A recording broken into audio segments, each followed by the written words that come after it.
Brugge খলিফার কনস্ট্রাকশনের সময় ইঞ্জিনিয়ারদের একটি বড় ভুল ছিল সর্বশেষ মাথায় 136 মিটার উঁচু স্টিলের পাইপ সেট করা। কারণ এত উঁচুতে ক্রেন নিয়ে যাওয়া সম্ভব নয়। অনেক উঁচু ও দুবাইয়ের তাপমাত্রা তীব্র হওয়ার কারণে সেখানে দাঁড়িয়ে শ্রমিকদের কাছে স্টিলের পাইপ সেট করা অসম্ভব হয়ে দাঁড়ায়। 350 টন এই ভারী বস্তুটিকে হেলিকপ্টারে করে ক্যারি করে তোলাও সম্ভব নয়। এমনকি এই অসম্ভব কাজটি করতে গিয়ে অনেক শ্রমিক উপর থেকে নিচে পড়ে যায়। হ্যালো বন্ধুরা, হাজারো শ্রমিক ও ইঞ্জিনিয়াররা বছরের পর বছর কঠোর পরিশ্রম করে বুরুজ খলিফার মতো এক অবিশ্বাস্য আকাশচুম্বী বিল্ডিং বানাতে সক্ষম হয়। কিন্তু এই অসম্ভব অট্টালিকাটি নির্মাণ করতে গিয়ে প্রাণ বিনাশ হয়েছে কয়েকশো শ্রমিকের, আহত হয়েছে হাজারো শ্রমিক। এই কালো সত্যটি বিশ্বের কাছে গোপন করে রাখা হয়েছে। আজকের ভিডিওতে জানবেন ব্রুজ খলিফা নির্মাণ করতে ইঞ্জিনিয়ার ও শ্রমিকরা কতটা ঝুঁকির সম্মুখীন হয়েছে। এই গোপন রহস্যটি জানার পর শ্রমিক ও ইঞ্জিনিয়ারদের প্রতি আপনার শ্রদ্ধা বেড়ে যাবে। অ্যামেজিং দুনিয়া চ্যানেলের আরও একটি নতুন এপিসোডে আপনাদের ওয়েলকাম জানাই। বন্ধুরা, পৃথিবীর সবথেকে উঁচু ইমারত বুরুজ খলিফা নির্মাণে শ্রমিক ও ইঞ্জিনিয়ার নিয়োগ করা হয়েছিল 12,000, যার উচ্চতা ছিল 828 মিটার। প্রায় 6 বছর নিজের জীবনের সঙ্গে লড়াই করে তবে ব্রুজ খলিফার মতো গগনচুম্বী বিল্ডিং তারা উপহার দিতে পারে। এই বিল্ডিংটি তৈরি এত সহজ ছিল না। 163 তলা বিল্ডিং বানাতে গিয়ে রক্ত আর ঘাম ঝরাতে হয়েছিল। প্রতিটা ফুলার ছিল তাদের কাছে চ্যালেঞ্জের।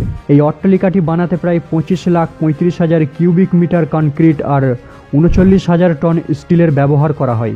এই সম্পূর্ণ ইমারতটি গড়ে তোলার প্রধান দায়িত্ব দেওয়া হয়েছিল ডেভিড ব্র্যাডফোর্ডকে, যে কিনা ব্রুজ খলিফার ডিজাইন তৈরি হওয়ার পূর্বেই তার কাজ শুরু করে দিয়েছিল। তার মতে, যদি আমরা ব্রুজ খলিফার ডিজাইন স্কেচ করতেই ব্যস্ত থাকি তাহলে 3 বছর অফিসের মধ্যেই বসে থাকতে হবে, যেটি ছিল একটি ব্রিলিয়ান্ট চিন্তাভাবনা। ব্রুজ খলিফা তৈরির জন্য বিল বেকার ও তার বন্ধুরা, যারা কনস্ট্রাকশন ইঞ্জিনিয়ার ছিল, সর্বপ্রথম বাটারেস্ট কোর স্ট্রাকচার তৈরি করে।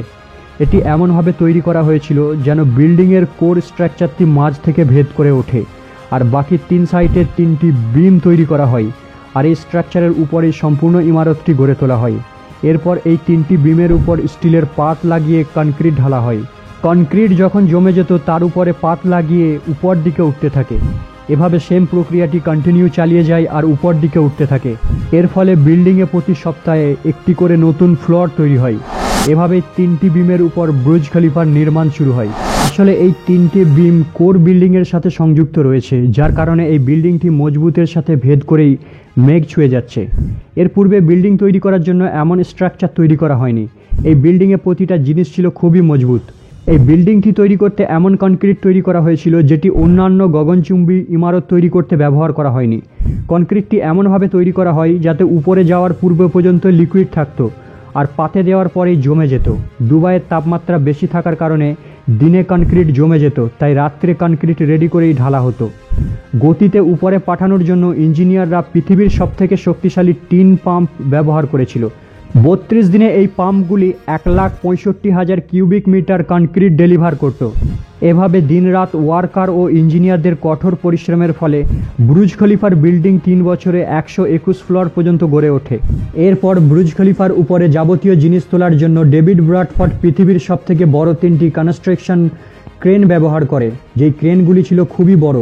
কাজের সাথে সাথে বিল্ডিংয়ের উচ্চতা যত বৃদ্ধি হচ্ছে, ক্রেনগুলিকেও জোর দিয়ে তত উচ্চতা বৃদ্ধি করে, আর এই কাজটি করতে অক্লান্ত পরিশ্রম করে ওয়ার্কাররা। এরপর শুরু হয় বিল্ডিংয়ের গ্লাস প্যানেল লাগানোর কাজ, যেটি ছিল ইঞ্জিনিয়ার ও শ্রমিকদের কাছে একটি চ্যালেঞ্জিং কাজ। ব্রুজ খলিফায় কোনো সাধারণ গ্লাস লাগানো হয়নি, কারণ নর্মাল গ্লাস দুবাইয়ের তাপমাত্রা সহ করতে পারবে না। যদি ব্রুজ খলিফাতে নর্মাল গ্লাস লাগানো হতো তাহলে বিল্ডিংয়ের ভিতরে তাপমাত্রা হয়ে দাঁড়াতো 98 ডিগ্রি সেলসিয়াস, যা কোনো মানুষের সহ করা সম্ভব নয়। এই বিল্ডিংয়ে এমন গ্লাস ব্যবহার করা হয়েছিল যেগুলি ছিল সোলার ও থার্মাল কন্ট্রোল।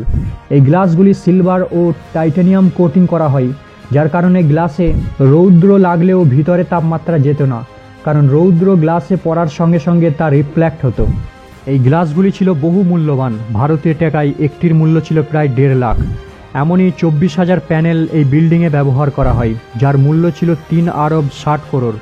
এরপর একটি একটি করে গ্লাস প্যানেল সেট করা হয়। একটি গ্লাসের ওজন ছিল 750 কিলোগ্রাম আর লম্বা ছিল 6.4 মিটার, যার কারণেই এই গ্লাস প্যানেল সেট করা ছিল সব থেকে কঠিন কাজ। কারণ হাওয়ার কারণে এগুলি দুলতে থাকতো, প্রায় সময় কাঁচ ভেঙে নিচে শ্রমিকদের আহত করত। যার কারণে এই গ্লাসগুলি অনেক নষ্ট হয়েছে আর অনেক ওয়ার্কারকে মৃত্যুর সঙ্গে খেলতে হয়েছে। তা সত্ত্বেও শ্রমিকরা নিজের জীবনের সঙ্গে বাজি রেখে এই গ্লাস প্যানেল লাগাতে সক্ষম হয়। এরপর ইঞ্জিনিয়ারদের আরও একটি সমস্যার সম্মুখীন হতে হয়, সেটি হলো বিল্ডিংয়ের সর্বোচ্চ শেষ মাথায় 136 মিটার উঁচু পাইপ সেট করা, যার ওজন ছিল 350 টন। যদি বিল্ডিংয়ে পাইপ না লাগিয়ে শেষ করে দেওয়া হতো তাহলে বুর্জ খলিফার সৌন্দর্য ফুটে উঠত না। বুর্জ খলিফা একটি অসম্পূর্ণ অট্টালিকা হয়ে থাকত। স্টিলের পাইপটি লাগানোর জন্য কোনো উঁচু ক্রেন ছিল না, প্লাস 350 টন ভারী বস্তুটিকে কোনো হেলিকপ্টারও ক্যারি করতে পারবে না। অনেক চিন্তার পর এর সমস্যার সমাধান করা হয়। ইঞ্জিনিয়াররা পাইপের ছোট ছোট খণ্ড করে একের পর একের সাথে জোর দিয়ে পাইপটি অবশেষে সেট করতে পারে। এত উঁচুতে পাইপটি সেট করা কোনো সাধারণ কাজ ছিল না। ইঞ্জিনিয়ার ও ওয়ার্কারদের কাছে এই কাজটি ছিল খুবই ঝুঁকিপূর্ণ। এই পাইপটির কারণেই বিল্ডিংটিকে দেখলে মনে হয় যেন আকাশের দিকে ছুটে যায়।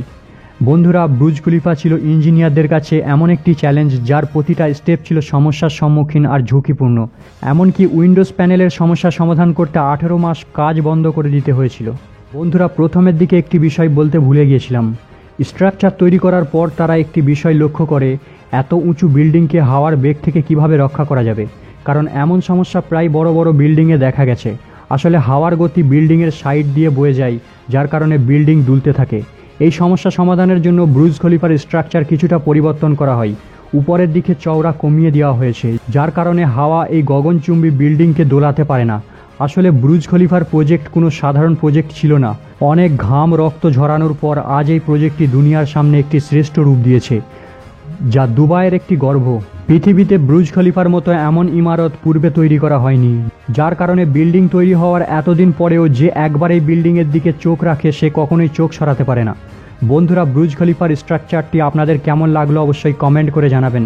আপাতত বিদায় নিলাম, দেখা হবে আবার পরের এপিসোডে।